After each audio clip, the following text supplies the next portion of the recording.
Good morning, everybody. Thank you, everyone, for joining us again for another episode. And so today we are going to be talking about manifesting. So some people might call that the law of attraction. So in this episode, for the non-woo-woo of you, sometimes there is a bit of a scientific explanation of this, which is called the reticular activation system, which is where the brain, in very simple terms, is doing its job, and it's kind of focused on finding what it is that your mind is focused on. It's obviously a lot more complex than that, but that's just a very simple highlight. So what the question is that I want to ask you guys is, where do you sit with manifestation? Or the law of attraction? Is it nonsense? Is it science? Or is it some kind of weird, some like magic? What do you think, guys? Can I go first on this? Yeah. I am hook, line, and sinker into manifestation. I'm just 100% all in. But I'll tell you where I kind of worry a little bit about it is just being really open about it. I know I'm on a public podcast now, which sounds really weird, but I feel like I'm just kind of stepping into the limelight on this now and stepping out of the darkness, because the more I journey through life, the more I see what you focus on grows. It does. It grows. Everything from your relationships to what repeats in your life, what you don't repair, you end up repeating, don't you? We know that. We did that on previous podcasts. We've talked about that. But I also think that, how you frame up what you go looking for comes your way. And it comes your way in abundance. So yeah, I'm dead interested to know what everybody else thinks. Like, I love that, Chris, as well. And I the use of your language, abundance. Oh, amazing. What about you guys, Ros? Yeah, I'm nearly entirely on the same page as Chris. In so much as I've just having my website tweaked now for many reasons, but I really put a big flag up for many years about, hey, I'm a business coach, I'm a business therapist, I understand you because I've had that life. And of course that's true.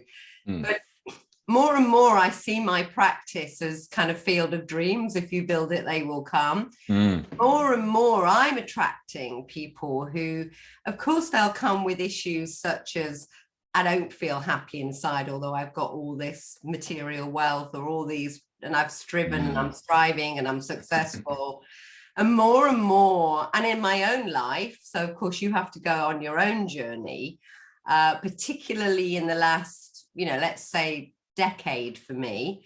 I've been on a soul alignment and manifestation journey myself. I've been to a couple of A-fests. Now, I've been into this stuff since the 80s. I mean, I went to work for Lynn Franks, where she was a Buddhist, and they would shout at you to go and chant for journalists in the boardroom, please, let's chant that journalists will come to the press conference. And I was a bit like, oh, Church of England, not sure how this is going. Early days, everybody.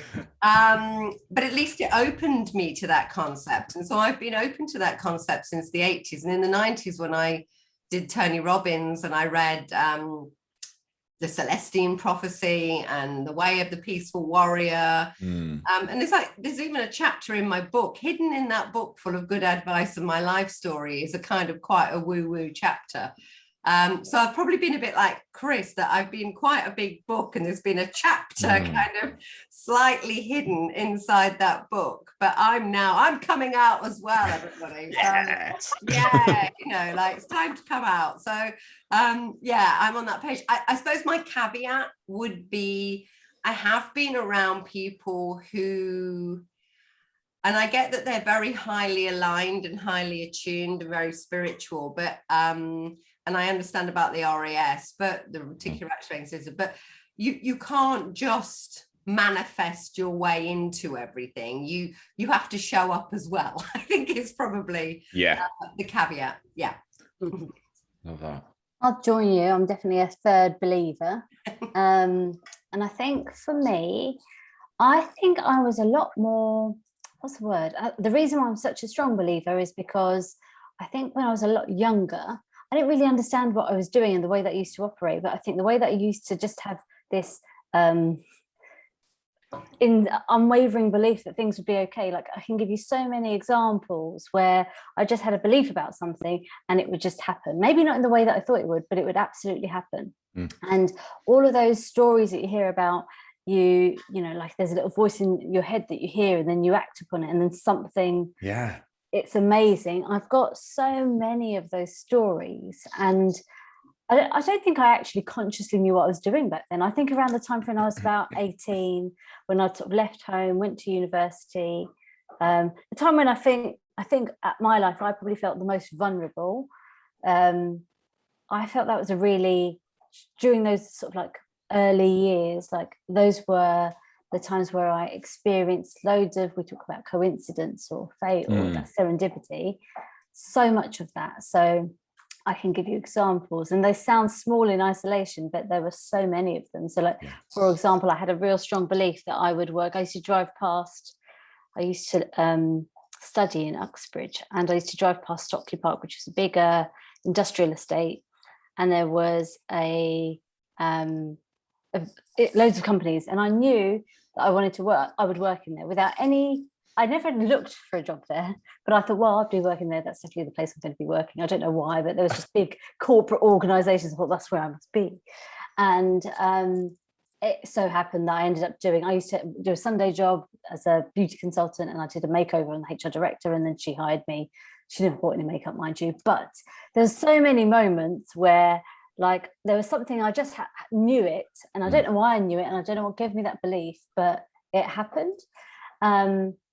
And then I think there's a period of time where you almost get a little bit distrusting. And I think that's what's happened for me. Like you lose your faith a little bit. And I don't necessarily mean like a particularly religious thing, but you become a little bit more beaten by life experiences now and again, you know, and then you start to, that thing where you think, you know, you get a little bit beaten down by thinking, you know, there's a fear, so you don't step in, you don't take action. And I think when you don't take action, like you said, Ros, if you don't take action and show up, the universe doesn't support you for sure. So I think there is something about how do you step into, and what action can you take? So it's not just sitting there closing your eyes and hoping for the best.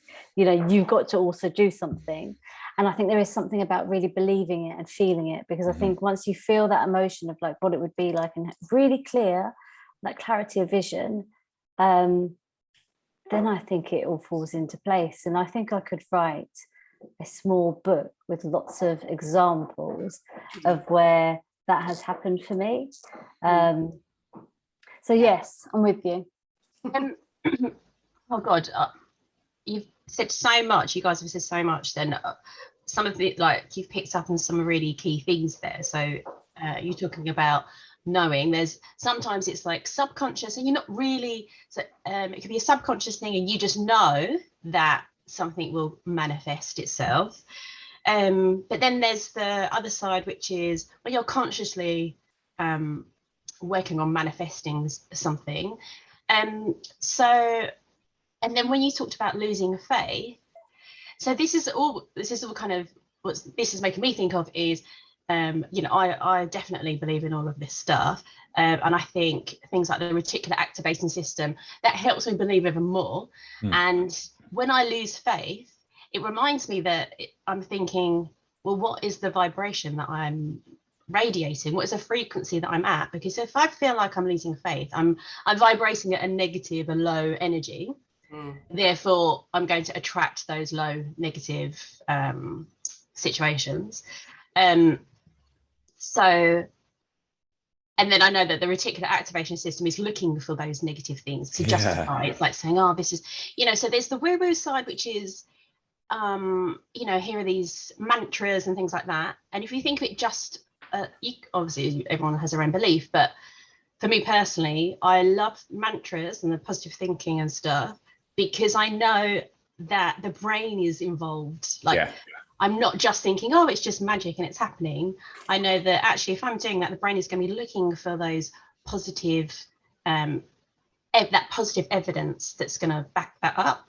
So therefore, I'm going to be aware of opportunities, or I'm going to go into a scenario feeling better than if I was to go in thinking, oh, I haven't got that dream client yet, or I haven't, whatever it is. But if I'm constantly thinking, think about this, because the more I focus on that, that I'm going to say this wrong probably, where your attention goes, energy flows. There's that phrase, isn't there? And then there is then what I was thinking about, and as I'm saying it, my mind is going blank. Come back to me. Which let me just, it's gone now, but I'll just ask you the question.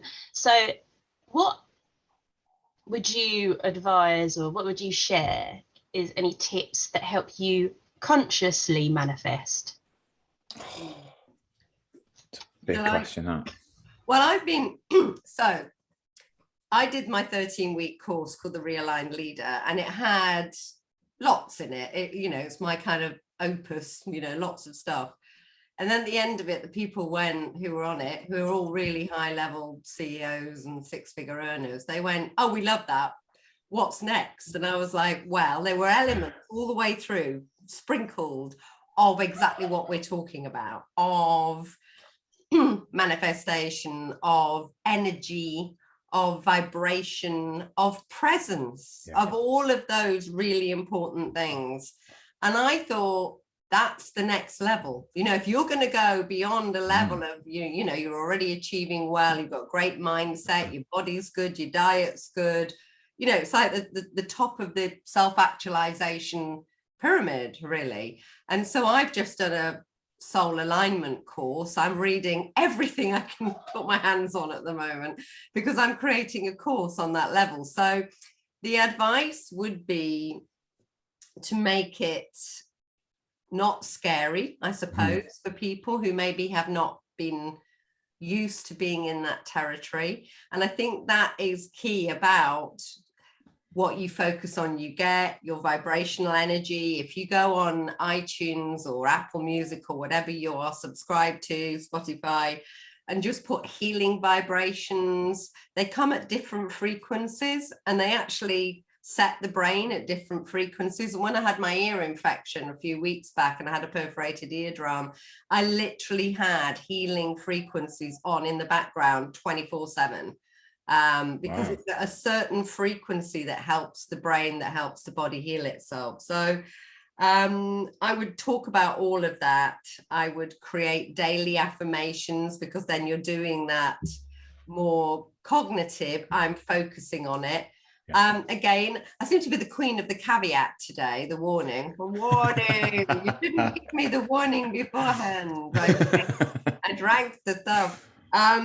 Careful what you wish for, I think, which you kind of said earlier, because back in the 90s, I wanted grace. My big thing was, I want grace. I want to feel integral. I want to feel at one with myself. And it took being absolutely broken open in the noughties, kind of nearly losing everything, for me to go through, the hero's journey, the belly of the whale, to come out the other side and get grace. So, they would be my quick practical tips. Oh, they're good then. You got me scribbling there, Roz. My first one would be, I've seen this a lot with athletes at high level. The first one's acceptance. I think that's accept where you are and what comes your way, good, bad, everything in between.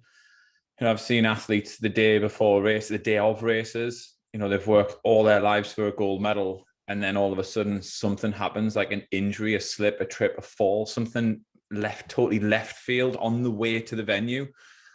And the best athletes are the ones who just accept that it's happened. This is the card they've been dealt with. And invariably they go on to win or do extremely well. The ones that allow that to get in the way and fight it and charge back at it and get upset with it and really resist the acceptance are the ones who, I feel, and I've been there, lose focus. They look right when they should be looking straight ahead. So the first one for me is acceptance, and the next one is focus. So next practical step is what Roz said there. It's just focusing on what you do want, what you want to invite in. It's interesting. I love the Formula One. I watch it all the time. I love it. Honestly, I'm a massive fan. I'm such a geek. And the F1 drivers, there was one a few years ago had a really bad crash, and he was asked after he'd kind of come out of hospital, how was it? All that, the media were all on him. And they'd said, you know, you were millimeters away from death. What do you think kind of saved you from it? He said, well, as I knew I was going to crash, I focused on where I wanted the car to go. That's the only thing I could do. And there's kind of within the F1 fraternity, they spoke at length about it. There is that as you are going somewhere, you look at what you're going to crash into, but actually that's where you kind of, the morbid side of you wants to go. We should actually focus on where you want to go. I mean, what goes through your mind in those moments must just be crazy. Yeah. But then the third step for me is just trusting. You know, if we truly knew who walked alongside us, fear would be impossible. Oh, I love that, Chris. I genuinely believe it. And I believe that the more I go through life, you know. Me too. And there is times that I feel this real deep fear, or I wake up with this kind of sinking feeling. And then I remind myself of, you know, I am connected. There's something with me. I don't know what it is. And I don't think I'm meant to work out what it is. I think we're obsessed with trying to work out what it is. But I think that's a loss of focus as well. Yeah. And then the last one is just receive it. You know, I think for a lot of people, you know, we spoke about it on the last podcast. People are frightened of winning and succeeding. I believe it. But I believe on some deeper level, people believe they don't deserve it. And just being open to receiving it. And there would be my kind of practical steps, is working out where is the resistance, which part of those 4 steps really grinds on you or takes you away. They would be mine. Yeah, they're really interesting. There's so much that's come up in this so far. For me, what would be my practical tips? So I just made up a word. I think there is I feel like I've got a toolkit, you know, like when you come across whether you do courses, like I've done, I don't know how many courses of personal growth courses I've done, or meditation courses, or you read books, and then you come across all these different things. And now I've got a notice board somewhere where I've just scribbled the thing down so I can remember that I've got all these things in my kit bag. And I think the key for me was about remembering that you don't need to use them all perfectly. It's about holding them loosely, and then just what feels right at the moment in time is helpful. So just to give you an example of a couple, one of the things that I think is super powerful is the practice of gratitude. And I think it naturally helps you vibrate at a much higher level, you know. Yeah. So, and I think when we are practicing gratitude, we can do it in a way that actually is really meaningful. So there's ways that we can say, you know, thank you for this. But when you start to think about why am I thankful for that thing, I think you get a slightly different answer. You know, so what am I thankful for and why? Like, what is the impact? What, like, genuinely dig into that. I think suddenly you uncover all the sort of like gold bits in your life that you just didn't realize, and they can be in the smallest of interactions, you know, the smallest moment of your day that usually just gets overlooked. And I think as humans, we've got a tendency to, especially, you know, like 99% of your day could have been brilliant and the one thing could have gone wrong. All you remember is that one thing that could have been better. So I would say practice gratitude, even if it's at the end of the day and you literally write the 3 things that you are grateful for and why.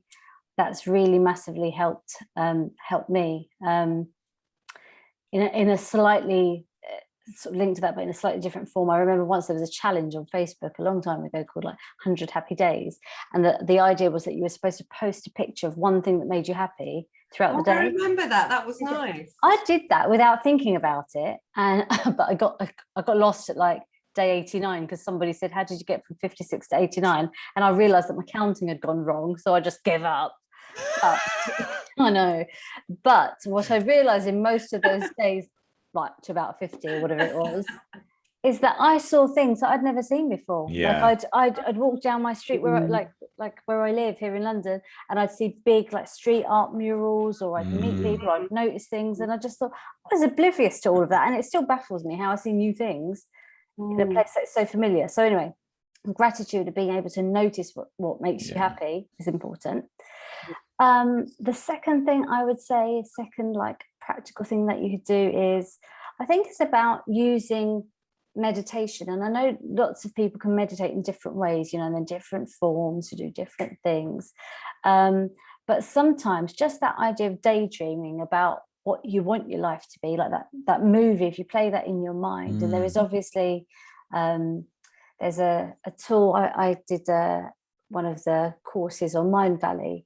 And it was all kind of like that. I can't, the ultra mind method, I think it was called, but it was in there was a tool called the 3 scenes technique. And basically you imagine a screen in front of you, imagine like a cinema screen, slightly elevated.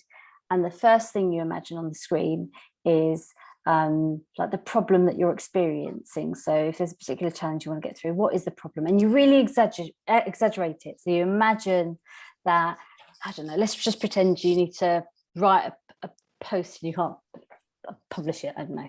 So you imagine, like, see yourself like trying to write it, getting frustrated, throwing your paper on the floor, crying, like really exaggerate the situation. Take that screen and move it to the right, and then like bring in the second clear screen and project an image on there, one action that you could take that would take you in a positive direction. So that could literally be meaning, I don't know, you close the laptop and you decide to write on with paper, whatever it could be. It could be anything. Move that screen to the right, and then the third and final screen, you imagine it being resolved. So if you and really exaggerate it. So if it was resolved, what would be the benefit? So, you know, you could see yourself winning awards or you know, whatever. I love it. It's like Tinder for the mind. Yeah, so it's just, you know, exactly, swipe right and then just really daydream. And I think when you are daydreaming, you start to create a really positive picture. And that, going back to that sort of how the brain works, it's just another mechanism, I think, of being able to pick out the positive and what you'd like your life to be, what you'd like the outcome to be. So I think that'd be my second one, some sort of form of visualization and meditation. Use it because they are so powerful. And then the third thing is I would challenge anybody is to write down their coincidences or their wishes. So I do this often. My book's not here, but I've got a notebook where I might write down like something that I want or a wish that I have, or, you know, I want a sign. If I see this will help me make a decision on something. I literally write it down. I think the minute you commit it to paper, within 48 hours, 24, 48 hours, you'll get a very clear but gentle sign that that's exactly what I was looking for. And when you see it, often we dismiss it. That sort of part of our brain is like, oh, that's rubbish. You see them all the time. You know, butterflies are everywhere in winter or whatever it might be. But write it down. And I think you'll start to see that list build up really quickly without much effort. And you start to get a bit of evidence. So for that part of you where you're like, oh, I'm not quite sure, you'll see that you'll build a list where you're thinking, do you know what? These are all of the things. And I have so many examples of them. I remember once I was really thinking about, how do I reach more people? I wanted to use my voice and like get my message out, because I think what I was doing at the time would be helpful for other businesses. And within 24 hours, I had a random call from the BBC saying, would you come and be interviewed at the BBC on that particular topic? And like, I wasn't looking for it. I've never done that before. And I have many of those. So I think that evidence just helps you believe. Definitely. Why don't we do like an ebook between us on this? And so much. There's so much. 100%. My big question on this is, how do we influence people who are so here, just looking straight down? You know, like I've got a couple of clients that I can think of, and they'd probably chuckle if they heard this podcast because they know who they are, who are super skeptical, but also like a little bit like, go on then, just tell us a little bit more. They're bit cheeky curious. I think what I said earlier about there's me, you know, I wrote a book, I positioned myself on my website, I even set a course, but I sprinkled some of this in all of it.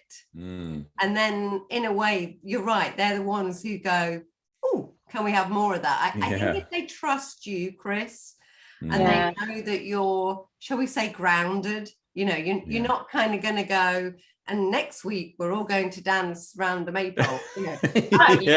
You know, that you're not going to take them so far out of the comfort zone, because it's about baby steps. You're right. And I think if they know that and I think if all we've done today is show that here's 4 coaches who actually are all sharing something incredibly, I think, profound, please don't ignore it. And if you want to guide into this territory, you know, we are a safe pair of hands to guide you. I think that's the other way. You ask, science, science. So, what the mind focuses on. So the mind cannot tell what's real and what's imagined. Okay. Science. That's why I'm a hypnotherapist. Okay. That's why people worry. That's why people create psychosomatic illnesses, because they're imagining all these terrible scenarios and they're making themselves ill. They haven't actually happened, but their mind, as Hema said, you said it, Hema, the mind doesn't know what's imagined at that 3 technique. And also Hema talked about frequency, and I just pulled this up and we can do a link to it. So for anybody watching this, clearly for anybody listening to the podcast, this is going to be slightly wasted. So I'm going to tell you what I've just shown. It's Dr. Joe Dispenza, and it's called Becoming Supernatural. And it's called Our Frequency, and it's scale of emotions with some energies. And if you look very quickly, the guys, you can see, again, this is all to do with people who've been put in those like weird mind caps with lots of little suckers and things, and they work out what energy. And elevation, bliss, love, joy, gratitude, they're all right at the top, okay, as in, these higher frequencies. Down the bottom is loss, suffering, guilt, fear, all the lesser ones. And so when you're in those emotions, you can actually literally wire yourself up, science, and see that it's bringing your energetic frequency down, and that creates disease. Wow. I was just thinking, Chris, as well, you're saying in the same as Ros about the clients who are kind of, well, might not be ready for this kind of the woo-woo-ness, is definitely the science, and even just the reticular activation system, and just going through that is just the very first step. And the book that really made that click for me is it's called Cybernetics. Not everybody likes it, but it really honed in on how the brain is working and the reason, behind the reticular activation system. And it just connected the kind of the woo-woo side to the science side for me anyway.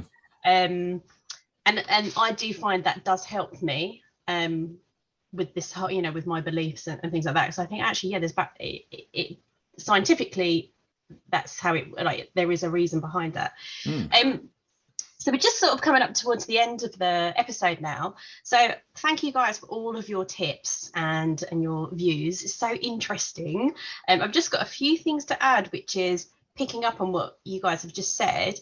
So Hem, when you talk about the visualization, one tip another coach friend told me about the daydreaming, we were talking about insomnia, because I was saying, sometimes I really struggle to sleep and then I get anxious. And she was telling me about, she said, well, when you wake up in the night, what you can do is you say to yourself, what should I dream about? And you can get excited. And I always use that time to start visualizing and say, what would if I I'm waking up in my ideal life, how do I feel? What am I doing? So, and I really enjoy it then. Chris, you mentioned about connecting. That's something I definitely do with my Reiki. So self-Reiki, I connect and go through a healing process. Also, the one tip that I would give to help prepare for the manifesting is to just declutter and really have a real cleanse, like physically, with the stuff that you're doing, your mind. So just journal, just lay everything out. There's no outcome, just pour everything out onto the page, tidy up your space. And then another thing about him, when you said about you write your list of coincidences and then you start to find the evidence, it just reminded me about vision boards. Everyone talks about having a vision board. And then on a wider scale, in feng shui, they talk about choosing like paintings and items in your home, which basically act as, the things that you want to draw into your life. So like your living space is your vision board, if you like. So I thought that's a really nice tip as well. Who to follow, guys? Any particular people that you would, on this subject, that you would recommend following?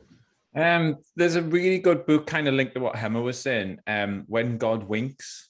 It's a really good read. I think I've mentioned it before, but it's a really good stories, and it's a guy who was urged to write down his coincidences, similar to what Hema was saying. And honestly, when you said that, Hema, I was thinking that's a book that I've wanted to bring out for such a long time, because I've got hundreds of stories that are just, they make your hair stand on end. So that would be that. And the last one would be similar to what Ros had said. I work for a company called Adeki, Adeki, and they've got similar sort of free downloads on Spotify of just when you're listening, puts you in a different frequency and that sort of thing. It's just amazing. And I've been listening to that. It's made a massive difference. Nice. Thanks, Chris. Shall I go? Two things. So I think there's a book, Gabby Bernstein's, like The Universe Has Your Back. So it's a really nice, easy read.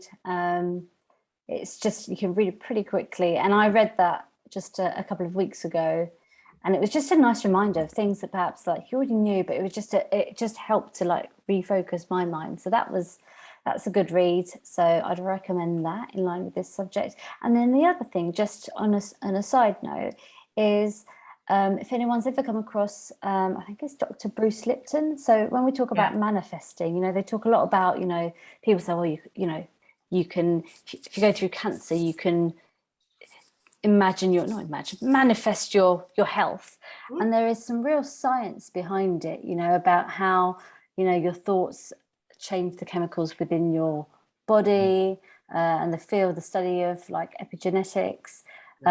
It's really interesting. So for those of you who are more sort of like scientifically oriented, there's some real good evidence in some of that. So I would definitely explore some of his work. The form of hypnotherapy I'm trained in, rapid transformational therapy, Bruce Lipton and epigenetics is at the core of it. So I'm very into the mind healing connection. And anybody listening to this, if they want to contact us, I've got a free healing vortex recording, which absolutely pulls that together, which helps you cleanse and heal the body. Who to follow? I like Marianne Williamson. She's a bit more out there in terms of woo-woo, but she says it in a really beautiful, graceful way, and she has prayers and incantations and ceremonies. She has a lot of ceremonies, and I've been through some very key, difficult times like divorce and watching my mum die, and Marianne Williamson has a lot of like these closing ceremonies, which I've found incredibly helpful. Also, I've just been very drawn recently to watching a lot of films and programs which are about Aboriginals or Native American cultures, and I think more and more I'm interested, because they got it right, guys. They combine. They didn't see this as weird. They just saw this as part of who they were, and the earth as part of who we have a responsibility to, and yet our tribe and everything else. And more I'm very drawn to some of the simplicity of their wisdom. Wow. Brilliant. And just a couple of things for who to follow. I just thought of, when we were talking about raising our vibrations, there's a lady called Christy Marie Sheldon, and she was at A-Fest, and she did this amazing speech on raising your vibration. She has lots of downloads of like what you were saying, Hem, where you just create that feeling of love, and how to, she talks about the different levels of the vibration, the scale, and how to move up them and things like that. And the other thing is, on the science side, or pseudoscience, some people might call it, is the Japanese scientist Emoto. Have you heard of him? No. So he did this experiment where he had water, and he put different words on the bottles or glasses of water, and then when they froze them, they crystallize in these beautiful, like the positive words were beautiful crystals when they looked in the microscope, and then all the negative ones, they were like all a bit jumbled up, and they didn't really, they weren't these beautiful symmetrical crystals. So yeah, it's definitely something. What's his name again? He is Dr. Masaru Emoto.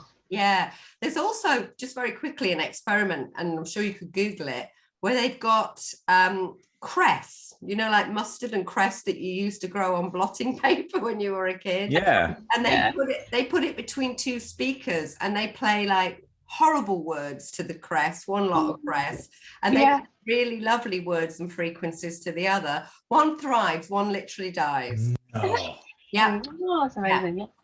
So that's cool. So I think we've come to the end now. So thank you everyone so much for listening.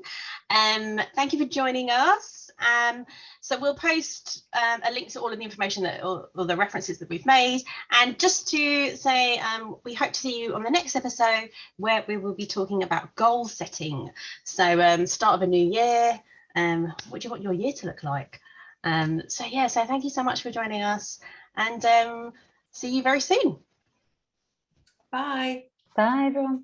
Bye. Bye.